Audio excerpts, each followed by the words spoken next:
Welcome to the New Books Network.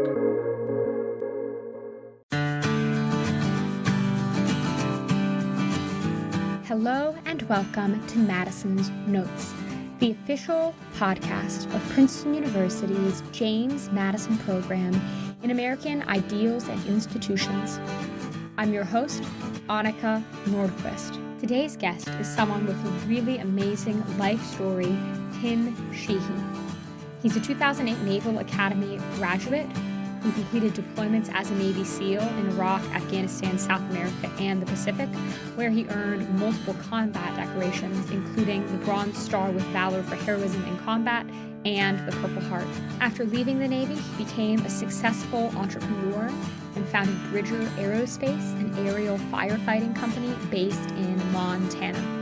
The company utilizes airborne surveillance tactics from the military to help put out wildfires. The company recently went public, earning a valuation of $869 million. And Tim is not only the CEO, but also an active firefighter pilot. He's written a book about his journey in the aerial firefighting industry, Mudslingers, which is linked in the show notes. And he's also currently running for Senate in Montana in what's going to be one of the more competitive races in 2024.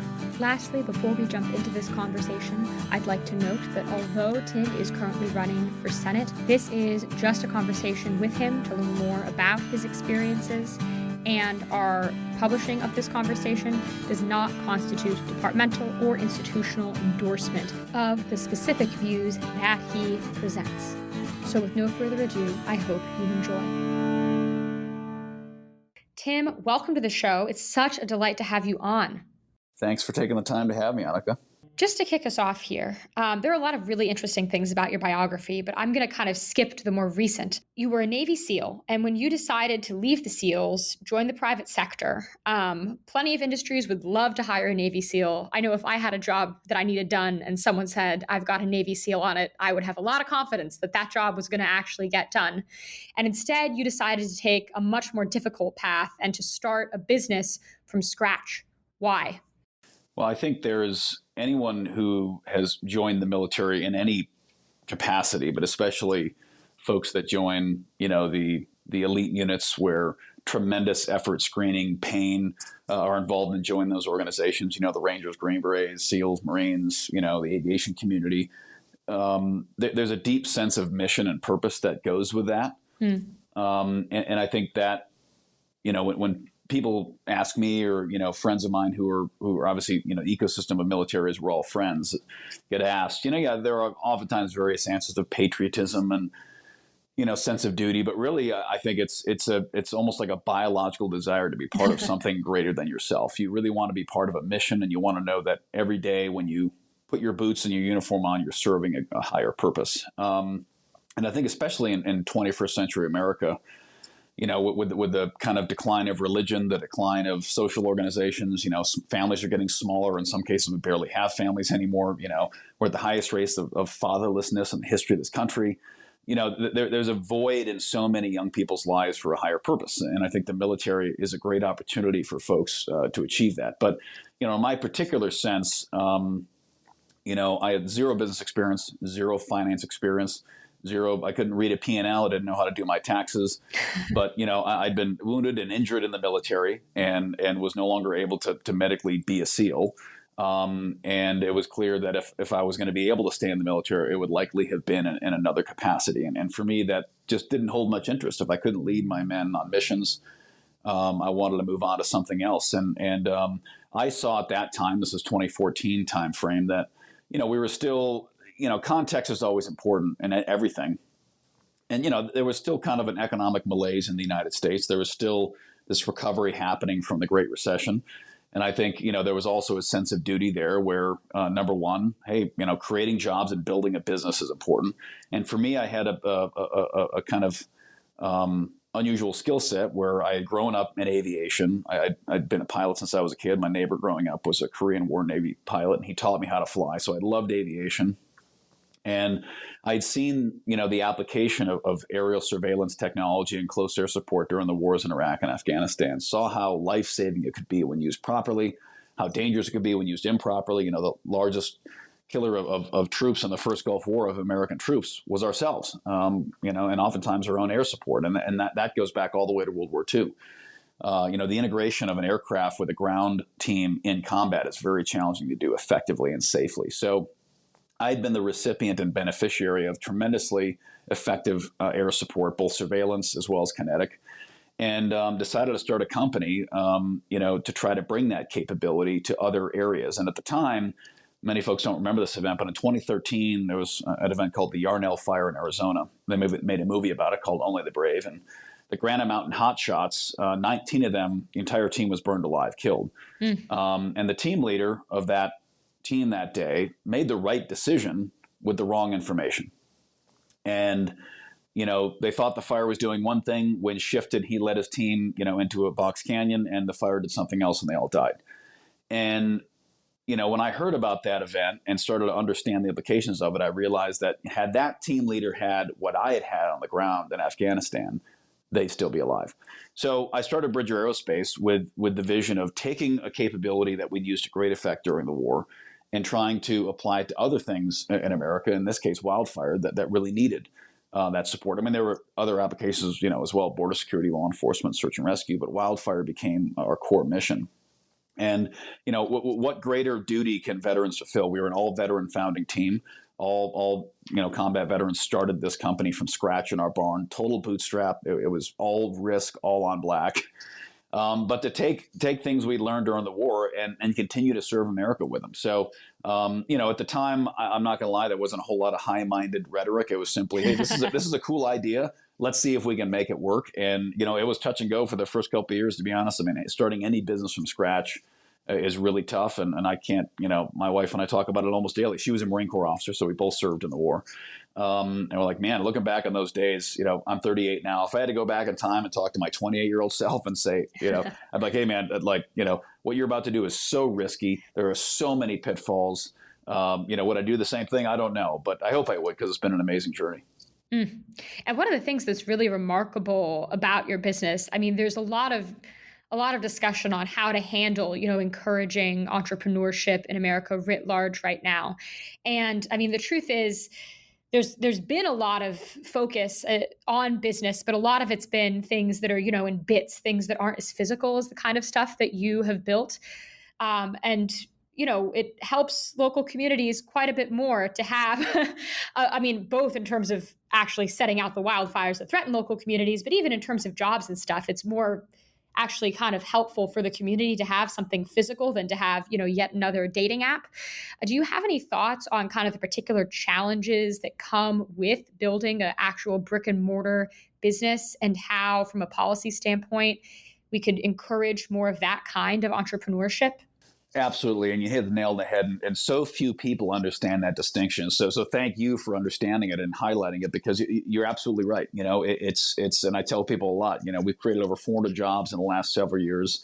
Again, Bridger Aerospace is our core business for aerial firefighting. But through that, we've created a number of spin-off companies, many of which have also been extremely successful in manufacturing, electronics manufacturing, software development, agriculture, aviation logistics. And to your point,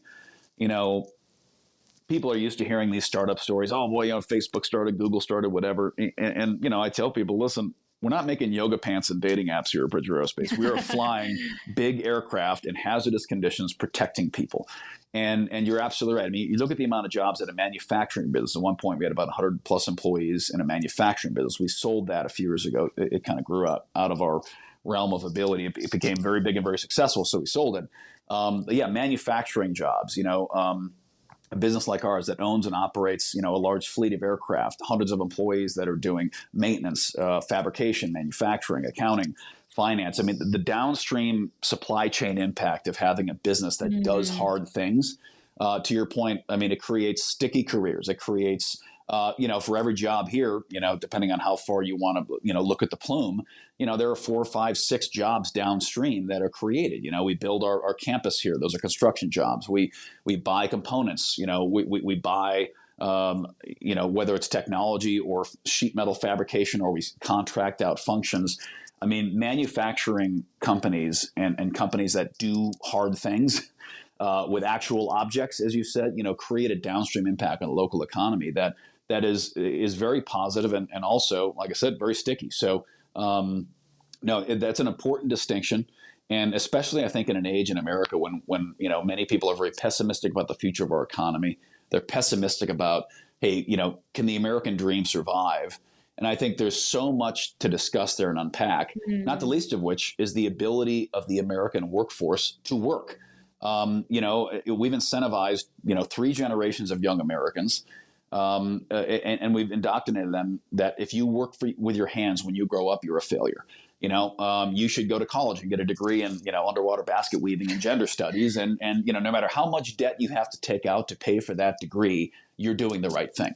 You're doing just get the degree, get as many degrees as possible, regardless of whether there's a job on the other side of it, regardless of whether if the job you get can actually pay for that degree. And then, in some cases, entire families are being indebted in this case. Whereas, you look at so many of our trades right now, which frankly have been betrayed by our government, by our industries. And, these skills that built America, welders, sheet metal, diesel mechanics, plumbers, pipe fitters, these key skills that we now can't find, electricians, carpenters. I mean, these are skills that we desperately need in a growing economy, and we can't find them. And these are the type of jobs that we employ, and we're very proud to do it. And we've directly invested in community college trade school programs because when we put up a job rec for, a avionics technician or airframe and power plant mechanic, it could be very hard to find the necessary skills. So, it's time to get America back to work. It's time to make sure that young men, young women, as early as middle school and high school, they're exposed to shop class, they're exposed to, mechanic class, they're exposed to all the skills early on, because not everyone's designed to go to college for 4 years and get a degree in philosophy.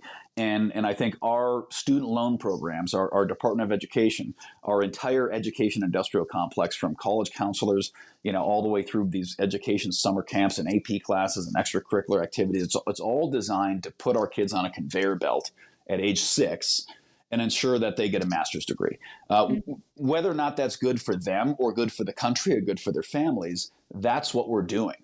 And I'm not anti-education at all, quite the opposite. But education, has shifted from Western education used to be about asking the right questions, and now it's about shoving answers down everyone's throat as early as possible. Memorize the answers, get the best test scores, do the best AP classes, go extracurricular, get in the best school, get in the best degree, instead of saying, what's the point of education? It's to create educated and enlightened, capable citizens of our nation who can take our country to the next level. And in all those matters, I think we've been failing a couple of generations of Americans, and it's about time we incentivize, the trades, vocational work, building a business and starting a business. And it's really hard to start a business if you are carrying $200,000 of student debt on your back. It's very hard to start a business if you've been kind of indoctrinated in the rat race from day one that, hey, follow these steps to prosperity, because entrepreneurship is in and of itself a question. It's not about the answers like, take your test to become a lawyer, take your test to become an investment banker, take your test to become, you name the kind of careerist job. Entrepreneurship is always a question. And every business I've started, which there have been several, never have we done precisely the mission we thought we would when we started. There's always pivots. There's always evolution, and that comes from asking the right questions and actually seeking answers, not assuming you know the answer at the beginning and driving your way to that answer. It's asking the right questions and letting the process of learning the answers be the journey. So your education came through the military. And that, I think, is another really interesting example of the trend that you're talking about, because historically, the military was a really, really essential piece of America's social fabric. I mean, I come from a military family, many, many generations, everyone served. And yet there's been a real loss of confidence, not just in our military ability, but also in our military culture in general. And as a result, our military recruitment has been quite poor. Do you have any thoughts, especially as a combat veteran, on if and how we can restore that trust in the American military? Well, the short answer is yes, and we can. I think I'm a student of history. I'm not a historian. I don't have a PhD. I'm not Dr. Tim or anything like that. I have a Bachelor of Science degree in history from the Naval Academy. Because if you go to the Naval Academy, everything is engineering based. the core curriculum at Naval Academy is science and engineering. But, lifelong avid reader, obsessive historian, just always reading. In fact, I just finished a great book called Astoria, which I encourage you to read. It's about the founding of the Northwestern Territories of America, Oregon, Washington, and all the amazing, just incredible stories that went into that. Terrible, terrible tragedies, but incredible entrepreneurship, because essentially the Northwestern Territories in the United States were discovered and settled by private industry. It wasn't government. Right. It wasn't, but that's another topic. But I guess my point is, with that historical perspective, we've been here before with our military. And I think, we've become this culture of such, junk food in what we consume. Everything's a soundbite, everything's a tweet, everything's a TikTok video, everything's shorter, the better, simpler. And I think that's contributed to the degradation of so many things in America, because, deep issues like this, American people are owed a discussion about these issues. They're owed a fulsome evaluation of what these issues mean. I think with our military thing, everyone wants to call it woke, DEI, this crap. And that's all true. Just to be clear, I believe that is true. But, when put in context, we've gone through many periods in American history where the military has frankly been, in disarray. And the American people have not really respected it. I mean, look at the Vietnam era. The Zumwalt Navy, as we called it, Navy, when it was sideburns and bell bottoms, and the fads that he was pushing, trying to make the Navy cool again, are to this day a subject of mockery. Sorry. Wait, did they have bell bottoms in the Navy to make the Navy? I did not know this. Yeah, we'll look up the Zumwalt Navy. I mean, I'm making light of things. Again, I'm doing what I just mentioned, which is sound bites. But, the Zumwalt Navy is often looked on it with great derision by the modern day Navy, because essentially during a time like now of great recruiting challenges, the draft was there were mutinies on board ships. There was people were fragging each other, in combat in Vietnam, Americans killing Americans. I mean, it was a disaster. It was a terrible period. And the Zumwalt Navy, obviously, I went to the Naval Academy. I was a naval officer. Is kind of the when people say that's the offhand comment to refer to a very dark time in the U.S. Navy. The interwar period between World War I and II was a terrible time in the U.S. Army.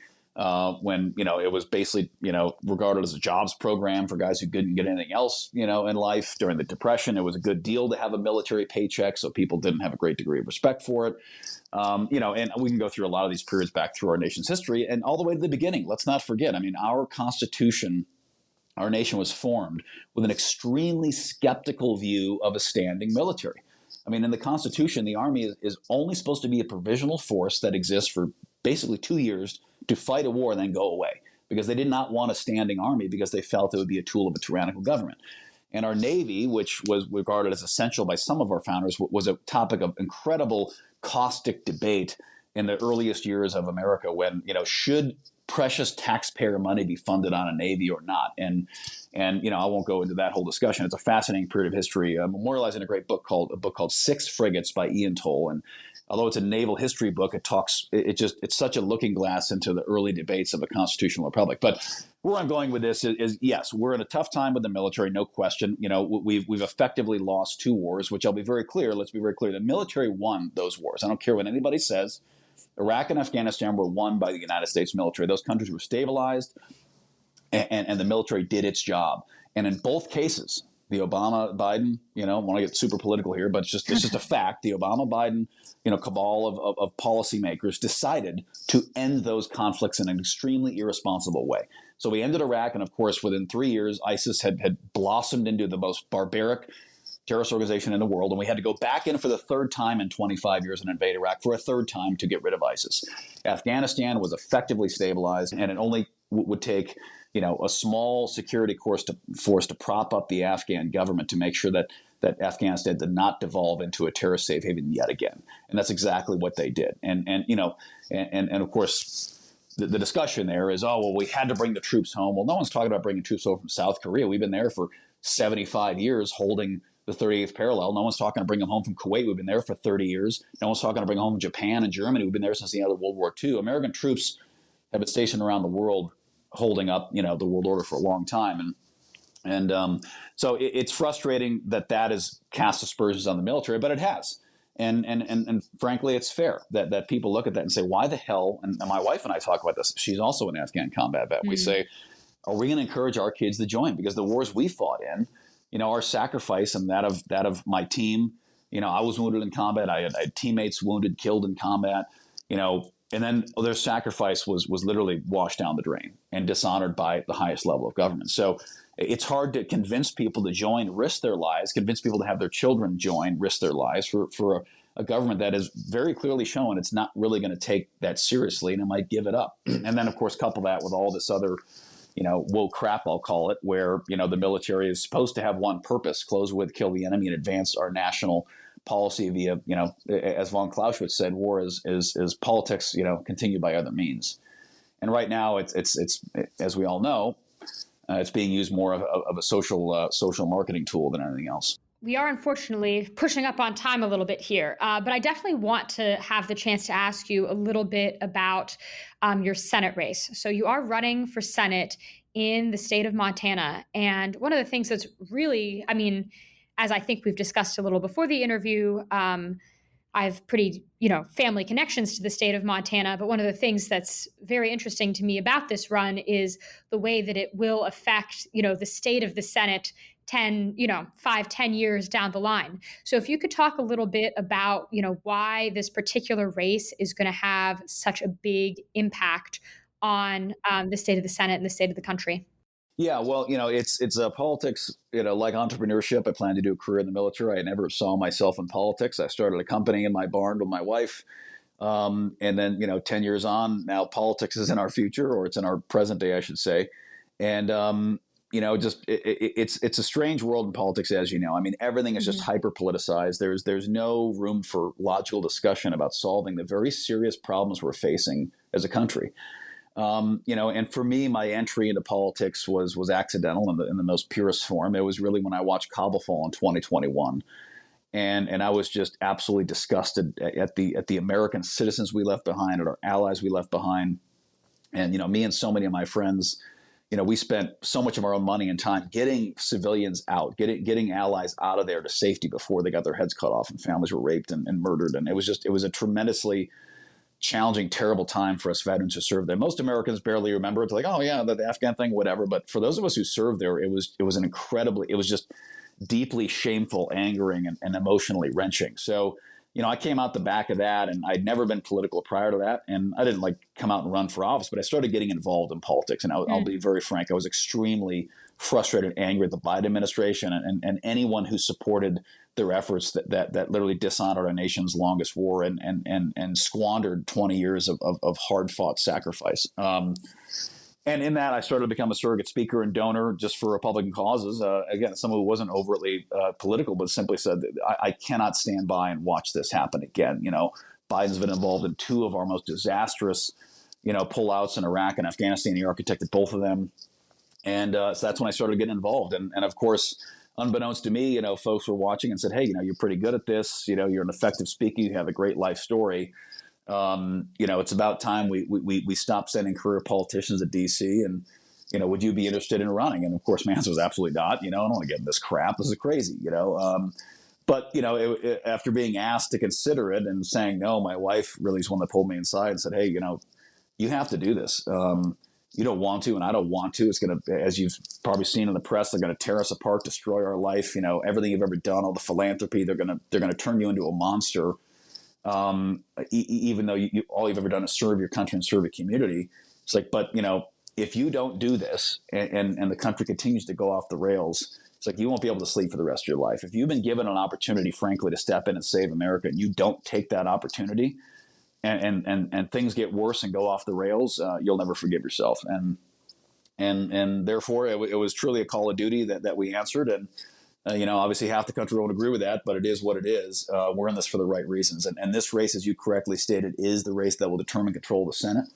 And the Senate is intentionally structural. It's glacial in nature. It's not, the presidency is important no matter who wins the presidency. But let's be honest, the president shows up, issues executive orders. There's 3 to 4 years of impact, and then the next guy shows up and he undoes them all. It's the tide coming in and coming out. Important, no question. But in modern day America, that's just how it works. Whereas the Senate, it was built by our framers, as you know, from the James Madison Institute.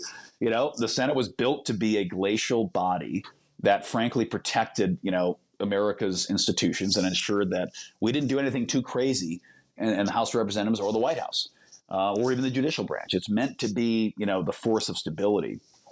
And therefore, whatever it does has long-term impacts. And, whether you're a Democrat, Republican, independent, libertarian, socialist, the simple fact is, the Democrats have made clear that their intent, this isn't rhetoric, but, the Democrats have just made clear, this is just fact. They want to eliminate the filibuster. That's what they want to do. And if you don't believe it, ask Kristen Sinema. She's effectively been pushed out of her party, the Democrat Party, and forced to become an independent because she said, I am not going to support eliminating the filibuster. That's a key hallmark of the structural manner in which the Senate operates. And let's not forget, Harry Reid did that for judicial nominees, to 51 votes, a while back. And they want to do it for everything now. And if they do that, that means they've stated they intend to add 2 more states, D.C. and Puerto Rico, which build in a permanent Democrat majority for, at least a decade, if not longer. And then they want to pack the Supreme Court, which has been, frankly, a Democrat goal since FDR. And those are just stated facts. And if those things happen, that has a generational impact on the future of America. That basically cements single-party rule for a generation.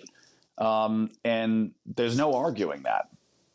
And for me, that's unacceptable, especially after, I personally was so viscerally impacted by this disaster in Afghanistan and the sacrifice that, I was just with a buddy of mine from Afghanistan the other day with no legs, all the way up to his hips, and I was there with him when he lost him. And, it's like the sacrifice he made, and he's home alive. We had friends that didn't come home.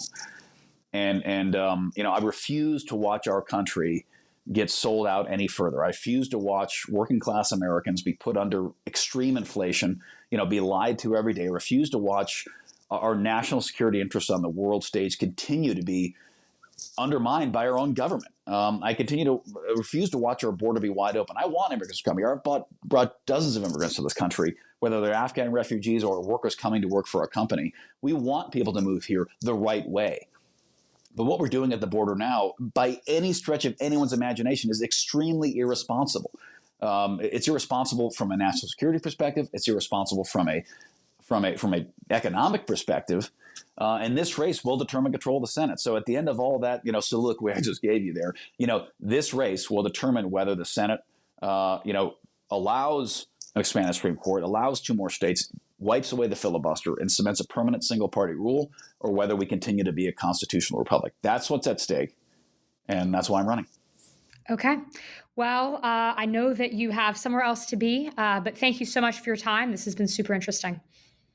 Yeah, thank you for doing this. I mean, it's so important, again, we are a constitutional republic, so it's so important that, younger Americans start understanding what undergirds this country, our Constitution, our Bill of Rights, and also all the documents around that are often forgotten, the Federalist Papers, the Articles of Confederation, the wisdom in those documents and the people that author them, to include James Madison, are something that, too many Americans are no longer familiar with. So thank you for continuing to enlighten Americans with that message. Thank you so much, Tim. Well, there you have it, Madisonians. Tim Sheehy. If you enjoyed this discussion, his book is linked in the show notes, as is his webpage. Remember to like, comment, and subscribe to Madison's Notes. And to find out more about the James Madison program and what we do here on Princeton's campus, you can go to jmp.princeton.edu. There, you can sign up for our mailing list, you can see our schedule of upcoming events, and you can also have access to recordings of all of the previous events that we've had this year. You can also find us on social media, on Twitter at Madison Program, as well as on Instagram and Facebook. Again, thank you so much for tuning in, and I can't wait to see you next time here on Madison's Notes.